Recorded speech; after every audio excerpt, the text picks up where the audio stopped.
مقبوضہ کشمیر کے علاقوں راجوری، پونچھ اور بانڈی پورہ میں نہتے کشمیری شہریوں کی بلا جواز غیر قانونی گرفتاری کے خلاف آزاد کشمیر کے دارالحکومت مظفر آباد میں پاسبان حریت جموں کشمیر کے زیر اہتمام احتجاجی مظاہرہ کیا گیا۔ بھارتی ظلم و تشدد کے خلاف شدید نعرے بازی کی گئی۔ کشمیری شہری بھارتی دہشت گردی نامنظور، کشمیری قیدیوں کو رہا کرو، جس کشمیر کو خون سے سینچا وہ کشمیر ہمارا ہے جیسے نعرے لگا رہے تھے۔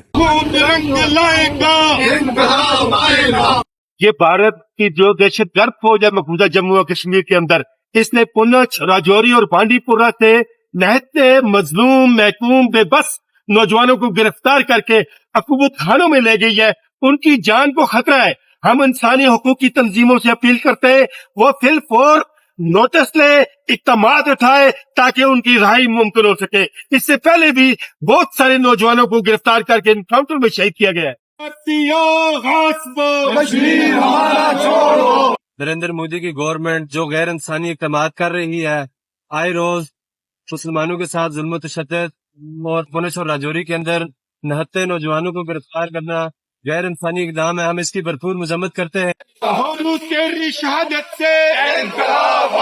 انڈین آرمی کی جانب سے جو چادر اور چار دیواری کا جو تقدس پامال کر کے ہمارے جو کشمیری بھائی ہیں ان کو ہراساں کیا جاتا ہے، ہم اس کی بھرپور الفاظ میں مذمت کرتے ہیں۔ جس طرح سے دیکھا جا رہا ہے کہ بھارت کے زیر قبضہ ریاست جموں و کشمیر کے مختلف اضلاع میں، راجوری میں، بانڈی پورہ میں اور دیگر مقامات میں بے گناہ شہریوں کو، نوجوانوں کو گرفتار کیا جا رہا ہے۔ وہاں پہ نریندر مودی کی جو ظالم افواج ہیں وہ کالے قوانین کے تحت لوگوں کے شہری حقوق، سماجی حقوق، مذہبی حقوق بری طرح سے پامال کر رہے ہیں، اور اس طرح سے اب دیکھتے ہیں کہ ہزاروں کشمیری قیدی اس وقت ہندوستان کی جیلوں میں۔